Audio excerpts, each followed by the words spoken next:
First question in the back left.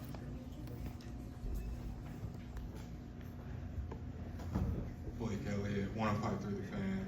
Jason, what do you think has changed just about your mentality, not just the X's and O's, of why you're on the precipice of one game away from winning the NBA Finals? I think from our experiences over the past couple of years, the thing that we really have gotten a lot better at is not relaxing, not being complacent. From game to game or series to series, we always want more. Maybe in recent years we were took things for granted at some points, or we're happy to make it to certain rounds where we're not satisfied. Even now up 3-0, like nobody is celebrating or anything. We still feel like it's a lot more that we can do. It's a lot more that we want to do. So from that standpoint, just not being complacent and everybody just wanting more and being true to that. Bobby in front right. Bobby Manning, CLNS Media. Jason, what do you remember about that first summer league you played with Jalen when you became his teammate for the first time, and what it was like getting to know his game and just playing together for that first time, and how that's grown since then? Since summer league? Oh shit. I was excited, finally put on the NBA jersey. I was young. I was 19. I was overwhelmed. Everything was new to me, from being at the new practice facility. I remember going through summer league practice where JB was on the team, obviously, and learning from him and learning from the assistant coaches. Jerome Allen was there. Michael Shrewsbury was one of the coaches. It was a hell of an experience in Utah and in Vegas. I was just so happy to be in the NBA at the time that I was really a kid. So it was a great experience. And obviously, we've grown a lot since then. But I was just so happy to be there and put on that jersey for the first time. Fifth row over here on the left. Jason, Drew talked the other day about looking up at the banners and thinking he'd like to be part of one. You've been around it a while. You've been kind of absorbed into what it means to be a Celtic. What would that mean to you now, and how much is that something that you've thought of, and how much has it evolved over your career? Ever since I've been in the NBA, especially with the Celtics, everybody knows we only hang up championship banners, and it's been a while since we've won one. And ever since '08, the goal is to win another one every single year. Gotten close plenty of times, and just an honor. It's an honor to wear this jersey. It's an honor to follow the footsteps of some of the best players ever, and being a part of Celtics history entails that you got to win a championship. Every kid growing up playing basketball dreams about being in the finals, dreams about winning the championship. So I'm no different than anybody else. Tim standing on the left. Jason, Jalen was in here earlier talking about how he was embarrassed about the way last year ended for himself personally, and that was a motivation for him over the summer coming into the season. And you've obviously talked about spraining your ankle, not being able to be at 100% in that game, the way that series ended. How much is sort of, not just that year, but the past several years, sort of allowed you guys to really focus in, like you were talking about, on staying locked in on the moment and not letting this opportunity slip away this year? I credited last year a lot to the success that we're having this season. We were so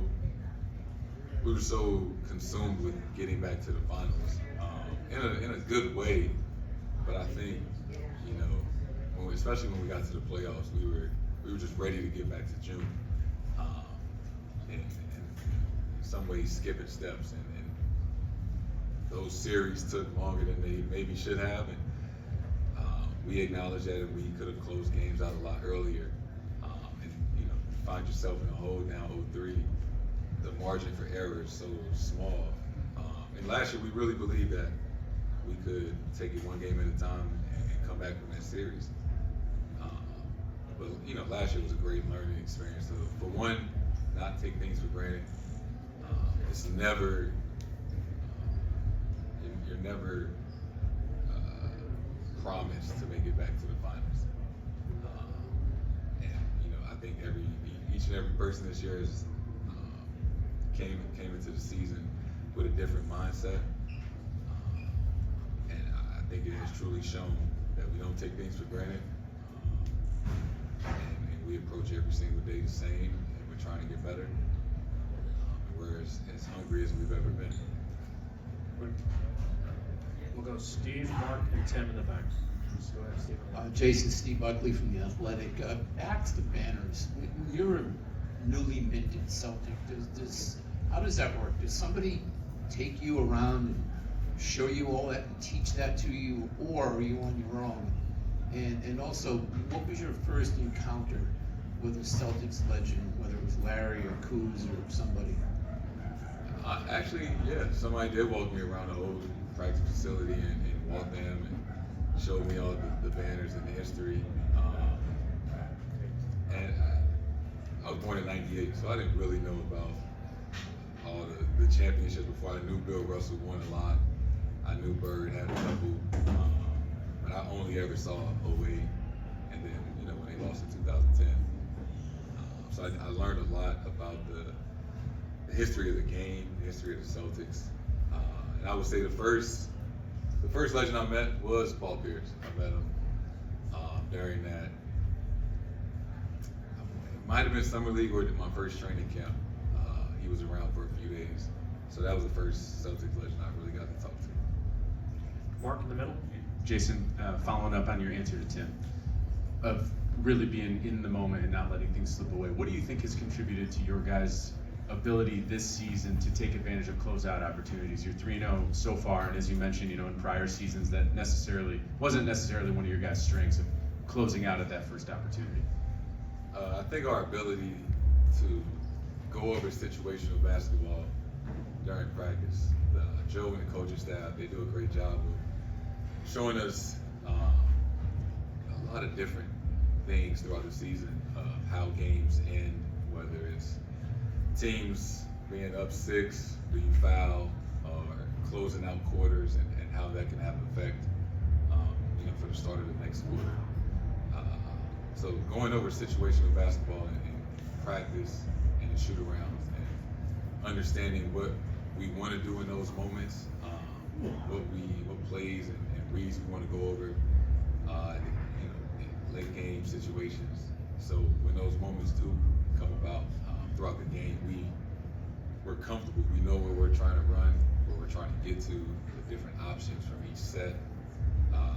You know, it's just our ability to translate the things that we go over in practice, you know, to the game and do it without skipping a beat. Last one, back right, Tim. Jason, Tim Reynolds with the AP. You've mentioned Celtic history a few times today, obviously.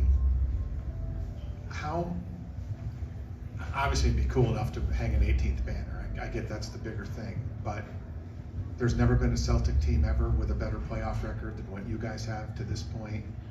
You guys have a chance to be second all time, and it's like the 86 team went 82-18. You guys could be 2 games away from that. It's like the second best Celtic team ever in terms of record. How much more would that add to it when you think of all that this franchise has done? You guys could be at the top of a whole lot of lists in that record book. I didn't know that. That would be really cool. But you know, you guys probably would say we didn't play anybody to get here, so we gotta do it again next year. Thank you, Jason. This concludes it. Session in here for today. Thank you all.